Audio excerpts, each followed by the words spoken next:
Hello students, class 11th accountancy chapter 3 accounting principle and concept हमारा चल रहा है, जिसमें हम क्वेश्चन नंबर 25 तक हम लोगों ने सॉल्व कर लिया है। ऑब्जेक्टिव क्वेश्चन 25 तक आज हम स्टार्ट करेंगे क्वेश्चन नंबर 26 से। चलिए, क्या कहता है question number 26। According to the cost concept,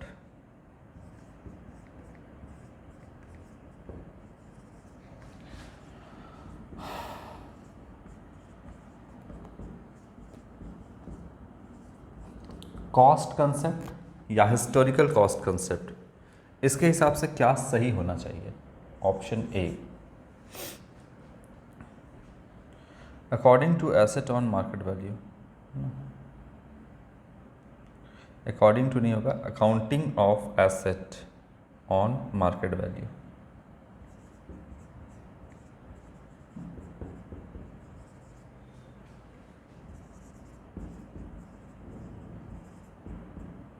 asset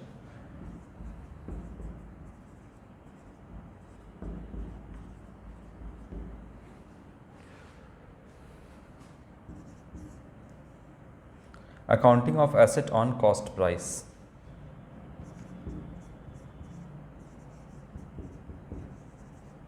accounting of asset on cost price। C, account of asset on market or cost price, whichever is less।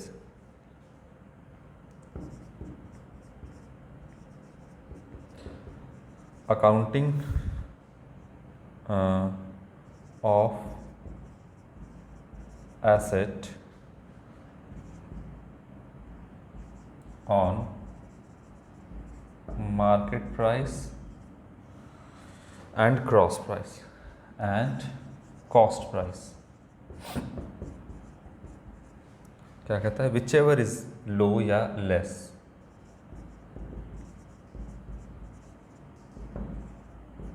Less, और डी कहता है आपका नन ऑफ दिस।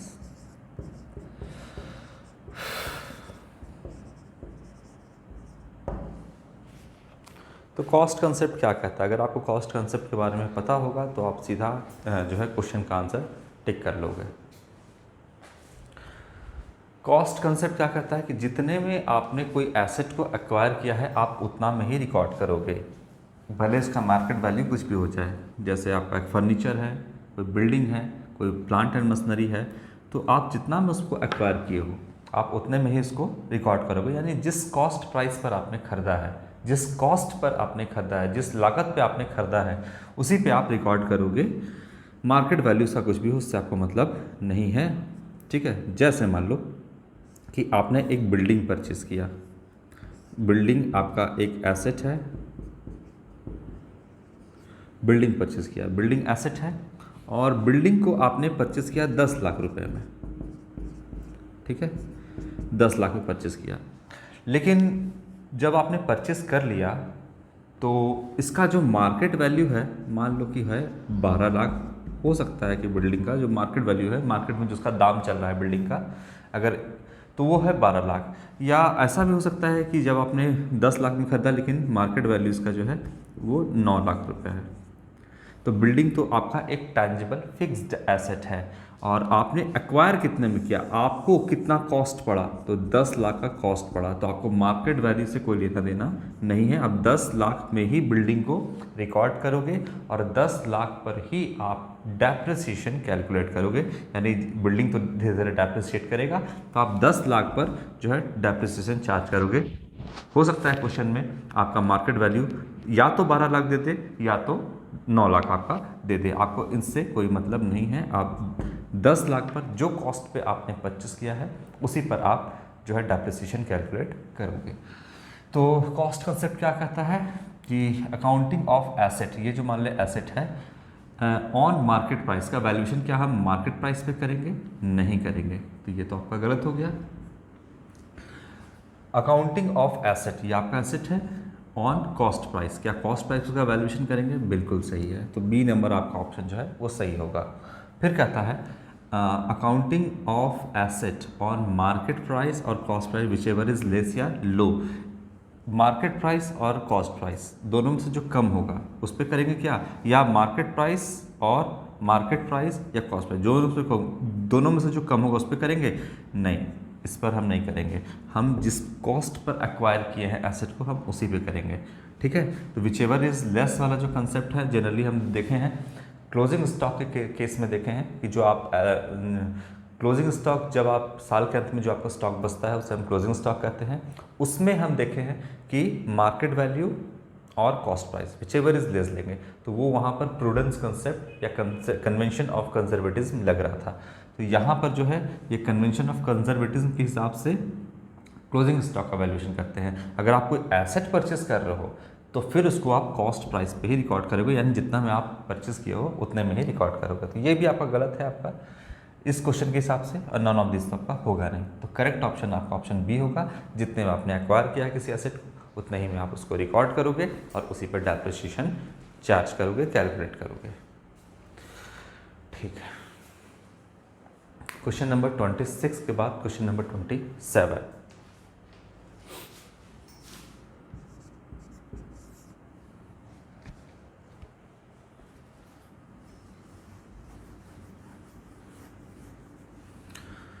जितना question हम आपको बता रहे हैं आपके क्लास 11th का जो फाइनल एग्जामिनेशन होगा इससे बाहर आपका क्वेश्चन नहीं होगा। फिर भी कोई क्वेश्चन आपका रहता है तो आप उसको पूछोगे या हम उसको बाद में इकट्ठा करके सॉल्व करवा देंगे, लेकिन अभी जितना दिए हैं इससे बाहर आपका नहीं आएगा। तो business entity concept means, business entity concept क्या कहता है? बिजनेस एंटिटी कंसेप्ट मीन्स, इसका क्या मतलब होता है? A, separate existence of business, separate existence of business. समझाएंगे, हालांकि आपको आना भी चाहिए आप, क्योंकि इतना सारा क्वेश्चन बता दिए हैं। बिजनेस एंड बिजनेसमैन टुगेदर,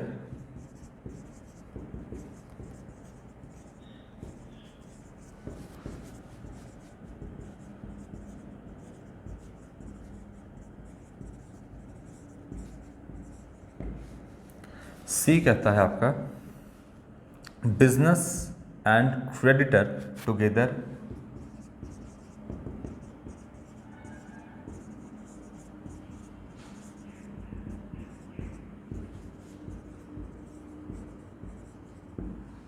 और डी कहता है आपका business and debtor together.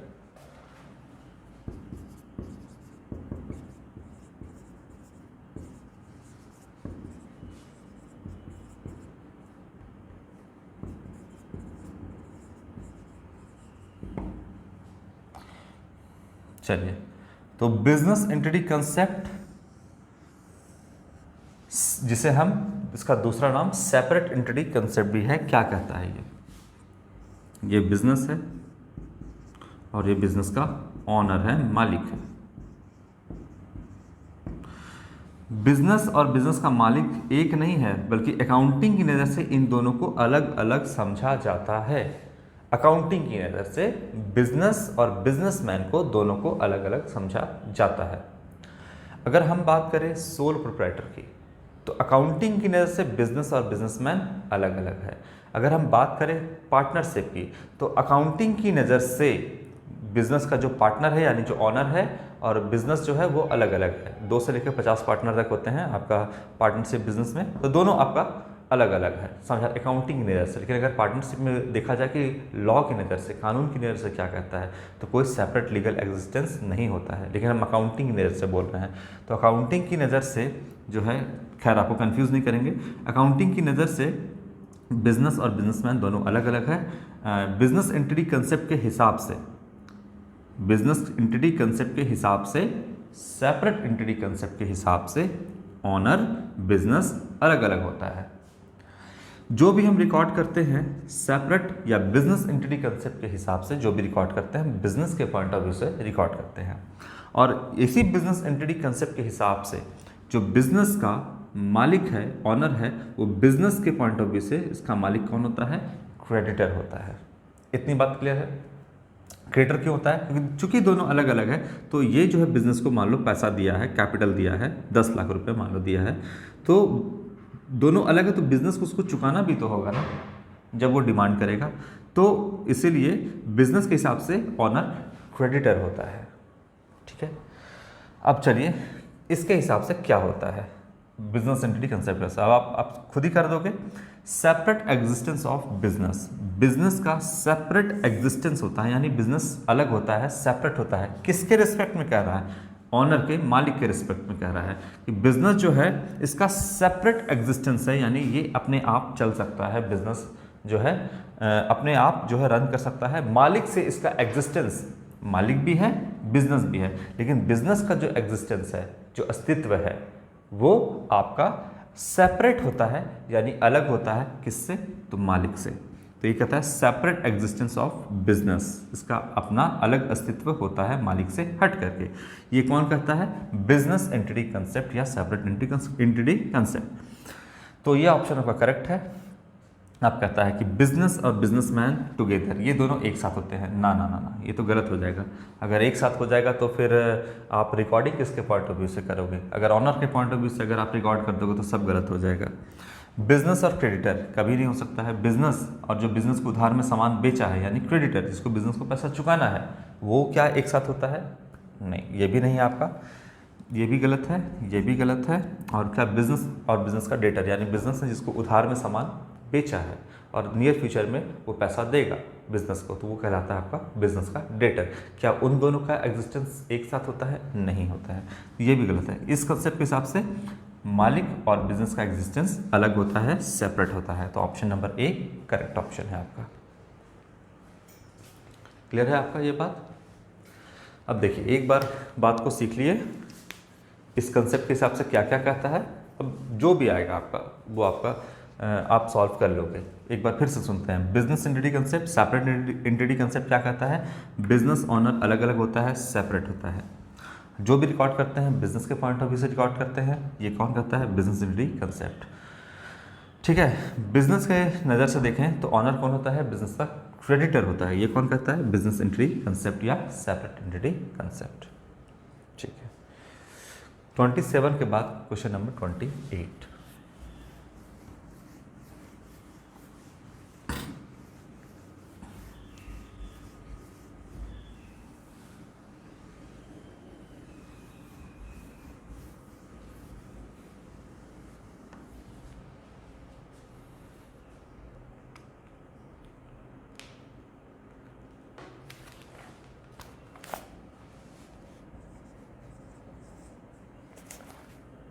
The important of accounting concept is, accounting जो कंसेप्ट है वो क्यों इम्पॉर्टेंट है?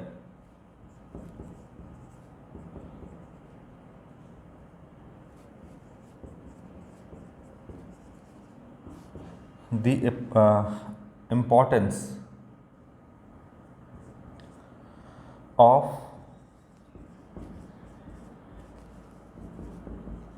अकाउंटिंग कंसेप्ट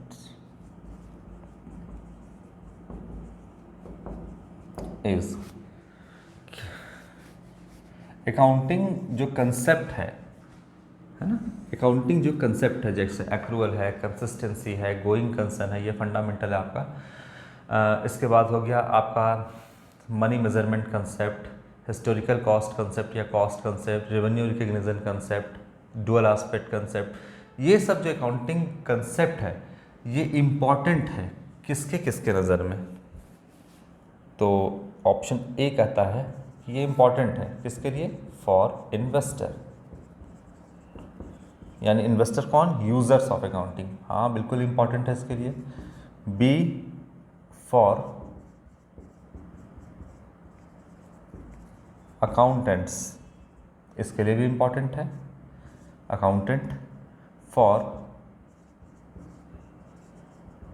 ऑडिटर्स, इसके लिए भी इम्पॉर्टेंट है। और ऑल ऑफ दीज, जान रहे हैं, ऑल ऑफ दीज होना चाहिए इसका। देखिए सब लोग जो है आपका कहीं ना कहीं यूज़र्स ऑफ अकाउंटिंग जो है उसके बीच में आता है। इन्वेस्टर, अकाउंटिंग कंसेप्ट क्या उसके लिए इम्पॉर्टेंट नहीं है? अगर अकाउंटिंग कंसेप्ट को फॉलो ही नहीं किया गया तो बताइए कि क्या जो आप अकाउंटिंग कर रहे हो वो ऑथेंटिक होगा? क्या उसका कोई वैल्यू रह जाएगा? क्या वो सही होगा? सारा अकाउंटिंग चौपट हो जाएगा अगर हम अकाउंटिंग कंसेप्ट को के बिना कोई भी अकाउंटिंग करते हैं। सामने में आपको किसी को तीर मारना है या गोली मारना है ना? तो अगर आप कहोगे कि भाई हम आंख बंद करके और गोली चला रहे हैं तो इसका कोई मतलब रह जाएगा? है ना?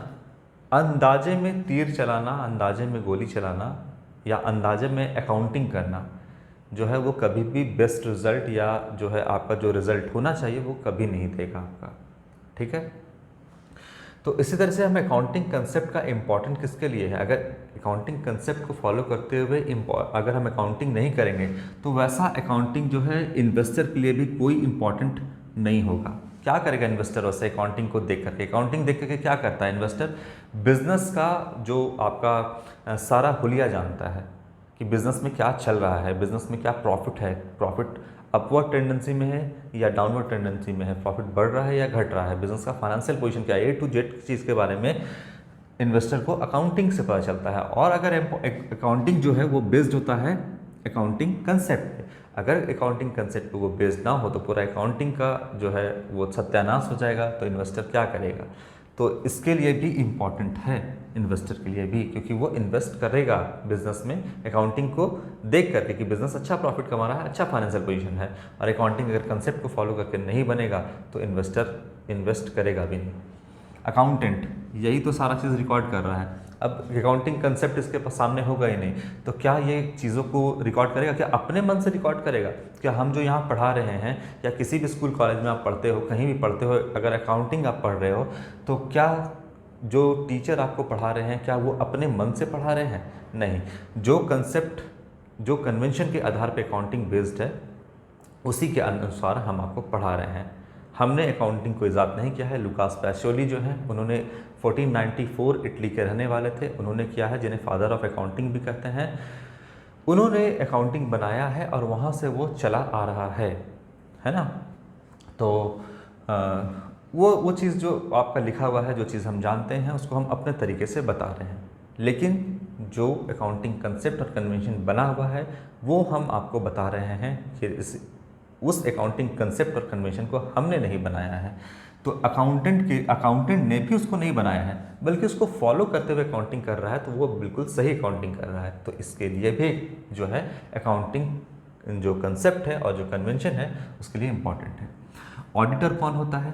ऑडिटर वो बंदा होता है, वो पर्सन होता है जो बिजनेस के सारे अकाउंटिंग को एक तरह से कहिए कि चेक करता है कि जो गलत है क्या सही है, कोई घपला तो नहीं हो रहा है ना? अकाउंटिंग तो अकाउंटेंट कर रहा है लेकिन हो सकता है कि वो कुछ घपलेबाजी कर दे। ठीक है? तो अकाउंटिंग जो आप कर रहे हैं वो फुल्ली बेस्ड होता है आपका सोर्स डॉक्यूमेंट पे। तो ऑडिटर क्या कहता है कि जो सोर्स डॉक्यूमेंट है या जो भी डॉक्यूमेंटेशन है उसको मैच कराता है कि सारा अकाउंटिंग जो है आपने सही किया है, कुछ घपलेबाजी तो नहीं किया गया है।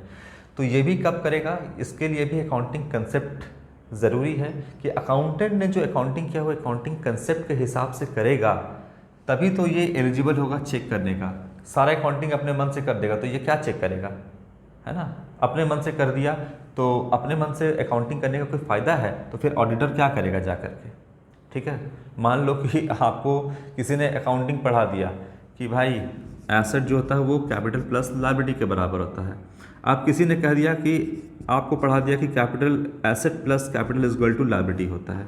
अब आपको किसी ने ये पढ़ा दिया है, ठीक है? अकाउंटेंट ने मान लो ये इस पर अकाउंटिंग कर दिया सारा, तो ऑडिटर क्या करेगा जा करके जब अकाउंटिंग ही गलत कर दिया तो? इसीलिए अकाउंटिंग कंसेप्ट और कन्वेंशन इसके लिए भी एक इम्पॉर्टेंट है, उसके हिसाब से चलेगा तो अकाउंटिंग में ये ऑडिट कर पाएगा, ये सारे बुक्स ऑफ अकाउंट को चेक कर पाएगा। इसीलिए सही अकाउंटिंग का होना ज़रूरी है, तो इसके लिए भी ये इम्पॉर्टेंट है। क्लियर है?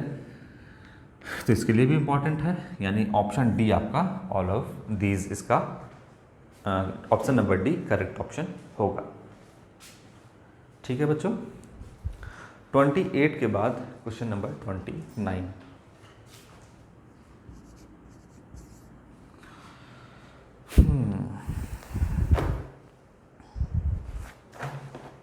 क्या कहता है?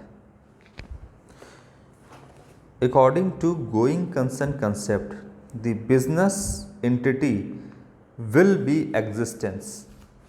तो गोइंग कंसर्न कंसेप्ट के हिसाब से जो बिजनेस एंटिटी है उसका एग्जिस्टेंस क्या होता है गोइंग कंसर्न कंसेप्ट के हिसाब से?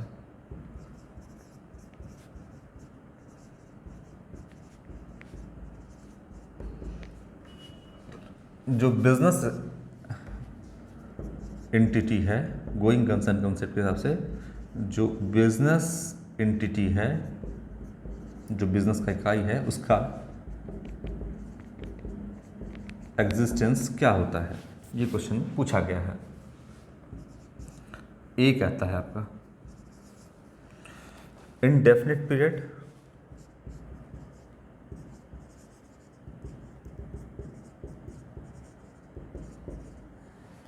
बी कहता है आपका परमानेंटली,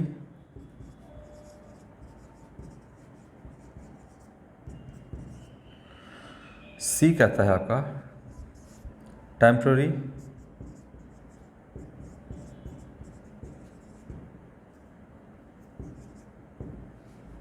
और डी कहता है डेफिनेट पीरियड।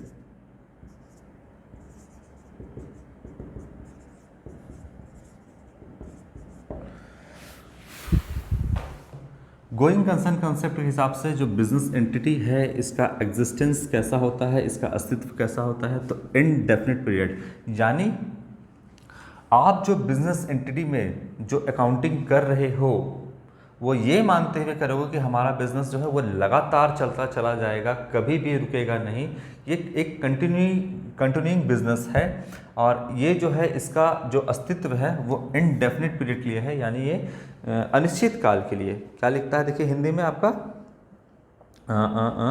हाँ, अनिश्चित काल तक जो बिजनेस है वो क्या चलेगा, अनिश्चित काल तक, यानी बिजनेस चलता चला जाएगा, और इसी के हिसाब से हम अकाउंटिंग भी करते चले जाएंगे, हम कभी भी अकाउंटिंग बंद नहीं करेंगे। ये कंसेप्ट ये भी कहता है कि आपका कि अगर मान लीजिए कि आपको पता है कि बिजनेस 2-4 महीने के बाद आपका बंद हो जाएगा, तो क्या अकाउंटिंग करना छोड़ दोगे? नहीं, तब भी आपको ये मानते हुए अकाउंटिंग करना है कि बिजनेस मेरा इंडेफिनिट पीरियड तक, यानी जो है इसका आपका अनिश्चित काल तक जो है वो चलता चला जाएगा, कभी भी अकाउंटिंग बीच में बंद नहीं करना है। जब तक बिजनेस चल रहा है तब तक आपको अकाउंटिंग करना है, ताकि आपको पता चले कि बिजनेस प्रॉफिट में बंद हुआ कि लॉस में बंद हुआ, और जो है क्या ये इसका कोई फ्यूचर है, कि बिजनेस में क्या फ्यूचर में कोई हम ये बिज़नेस फिर से कर सकते हैं। तो ये सब कुछ मानते हुए आपको अकाउंटिंग करना है कि हमारा बिजनेस इंडेफिनिट पीरियड तक, अनिश्चित काल तक चलेगा। तो ये तो समझ में आया। इसके बाद कहता है आपका ऑप्शन बी है स्थायी रूप में, परमानेंटली, जो है गोइंग कंसर्न कहता है कि परमानेंट बिजनेस चलेगा, नहीं, इनडेफिनिट मान के चला, अनंत काल तक चलेगा। तो ये ऑप्शन आपका गलत है। परमानेंटली मतलब कि ये चलता जाएगा, ठीक है, लगता है कि स्थायी रूप से चलेगा, लेकिन इनडेफिनिट तो नहीं लिखा है ना, अनिश्चित काल तक तो नहीं मिला है ना, अनिश्चित काल तक बिजनेस चलेगा हमारा, ऐसा हमको मानते हुए अकाउंटिंग करना है। टेम्प्रोरी बेसिस पे, है ना, कि बिजनेस स्टार्ट किए, चलाएंगे, जब तक चलेगा देखा जाएगा, अकाउंटिंग करते हैं नहीं करते हैं देखा जाएगा, चलेंगे अपना।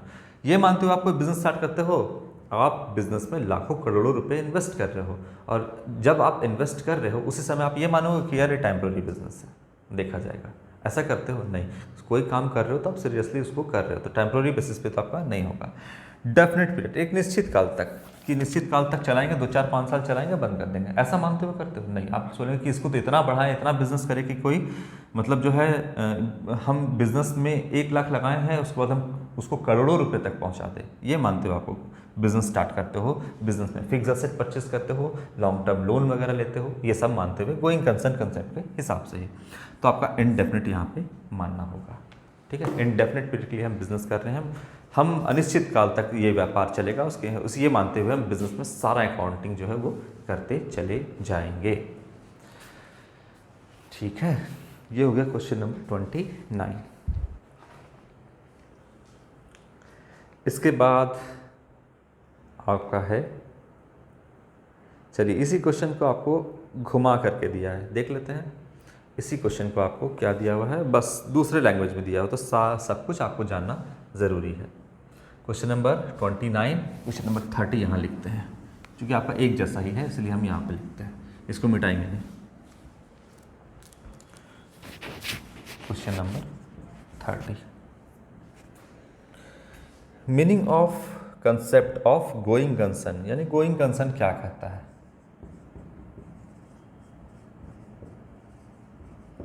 आप चाहे आपको जैसे भी आंसर दे दे, आप आंसर में टिक कर लोगे, चाहे जैसे भी घुमा दे इस क्वेश्चन को। Going concept, meaning of concept of going concern is a, business will close shortly, है ना।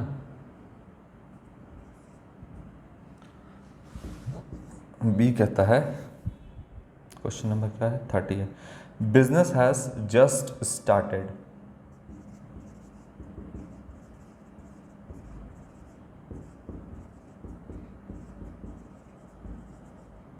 Business has just started, business अभी अभी प्रारंभ हुआ है, शुरू हुआ है। सी है कंटिन्यूटी ऑफ बिजनेस,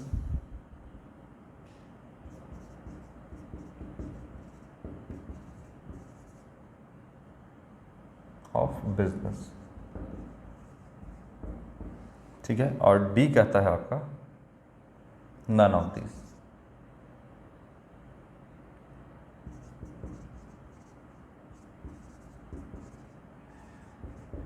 चलिए क्या होगा इसका, खुद ही से टिक करो। इसमें तो आप खुद से आप टिक कर सकते हो, इंडेफिनिट पीरियड तक चलता चला जाएगा बिजनेस। अब क्वेश्चन को घुमा करके दिया है, तो पहला आपका कहता है कि गोइंग कंसर्न कंसेप्ट ये कहता है कि बिजनेस विल क्लोज शॉर्टली, आप बिजनेस स्टार्ट किए हो और बहुत शॉर्ट पीरियड में ये बिजनेस बंद हो जाएगा, गलत बात कहता है। ये कहता है कि बिजनेस अनंत काल तक चलता चला जाएगा, इसका जो है वो है अनिश्चित काल तक ये बिजनेस चलता चलेगा, ऐसा मानते हुए आप बिजनेस स्टार्ट करते हो। ये कंसेप्ट कहता है कि बिजनेस हैज़ जस्ट स्टार्टेड, यानी अभी अभी जो है बिजनेस स्टार्ट हुआ है, व्यवसाय का प्रारंभ करना, है ना। क्या गोइंग कंसर्न कंसेप्ट ये कहता है, नहीं कहता है। ये कंटिन्यूटी है ना, या कंटिन्यूटी ऑफ बिजनेस, बिजनेस जो है वो निरंतर चलता रहेगा, व्यवसाय का चलते रहना, कंटिन्यूटी ऑफ बिजनेस, बिल्कुल सही। अनिश्चित काल तक बिजनेस चलता चला जाएगा, यानी ये बिजनेस कंटिन्यूइंग बिजनेस है, ये चलता चला जाएगा, कभी भी बंद नहीं होगा, ये मानते हुए हम जो है काउंटिंग करते हैं। कौन सा कंसेप्ट कहता है, गोइंग कंसर्न, ठीक है।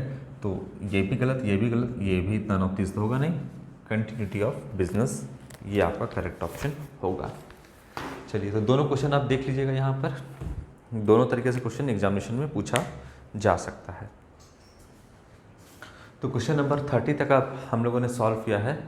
नेक्स्ट वीडियो में जो है हम स्टार्ट करेंगे आपका क्वेश्चन नंबर 31 से। तो आज के लिए इतना ही बच्चों, थैंक यू।